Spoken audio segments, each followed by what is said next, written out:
On me dit souvent, oui, je suis en hyperglycémie, qu'est-ce que je peux faire si j'ai un petit taux de sucre un tout petit peu élevé, je suis à un 10 ou un 20 ou un 25 le matin.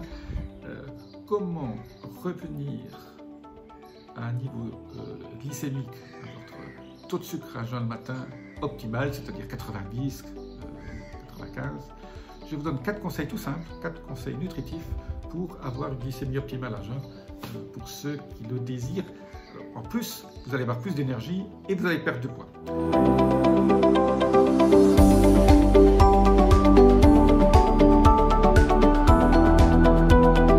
Je suis Jean-Marie Buterlin, expert en rajeunissement longévité et j'aide ma communauté à ajouter de la vie à leurs années et des années à leur vie.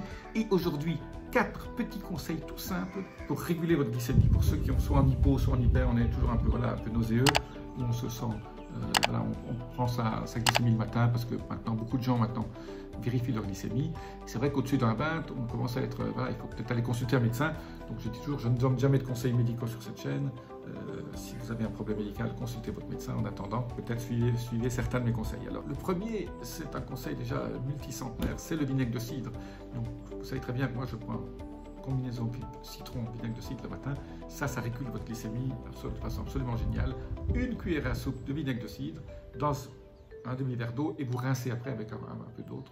Donc vous diluez ce cidre et ce vinaigre de cidre, surtout si vous prenez du bio et avec la maman, c'est-à-dire qu'il reste des résidus de fermentation qui n'ont pas été filtrés, qui sont aussi très bons. Donc ça va alcaliniser votre intestin. C'est très contre-intuitif, on dit toujours au poumon on boit de l'acide. Non.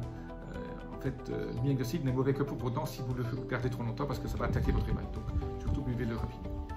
Donc, le vinaigre de cidre est absolument génial. Beaucoup d'études montrent que ça régule votre glycémie. Le deuxième, c'est une épice, la cannelle.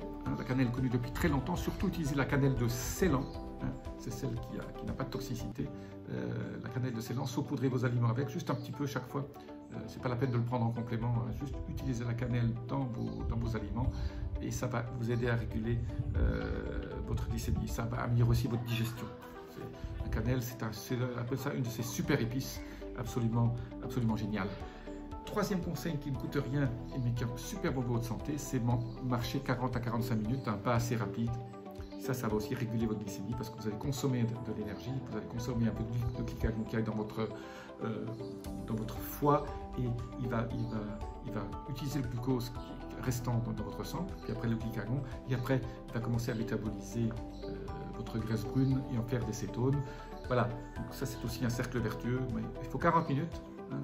C'est 40 minutes tous les jours, ça c'est super bon pour la santé, ça a des effets absolument géniaux sur beaucoup d'éléments de votre corps et surtout sur la glycémie. Alors le dernier conseil est un peu contre-intuitif quand on veut perdre du poids, mais il faut manger des bonnes graisses. Manger des bonnes graisses, c'est surtout bien sûr les oméga 3, parce que quand vous mangez des graisses,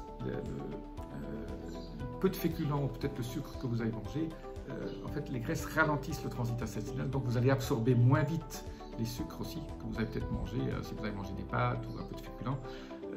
Quelque part, votre pic glycémique vont être un peu moins élevé et donc vous allez réguler ce taux de sucre de façon plus optimale. Donc je répète que le sucre est un poison violent. Pour ceux qui ne le croient pas, voilà, lisez maintenant toutes les nouvelles études qui viennent de sortir et limitez les féculents un maximum. Et utilisez des féculents qui sont les amis de votre microbiome, comme les patates douces. Je suis très grand fan des patates douces, surtout les faites pas frire. J'ai vu l'autre jour, patates douces frites. Donc vous faites une purée de patates douces, combinée à une purée de céleri, c'est absolument génial. Ou alors les pois chiches, un petit féculent sympa, les lentilles. Certaines graines comme le quinoa ou l'amarante contiennent aussi pas mal de fibres, sont riches en fibres et un petit peu de féculents il faut manger un tout petit peu de féculents, ça va alimenter un peu vos enzymes et tout un certain nombre de processus biochimiques.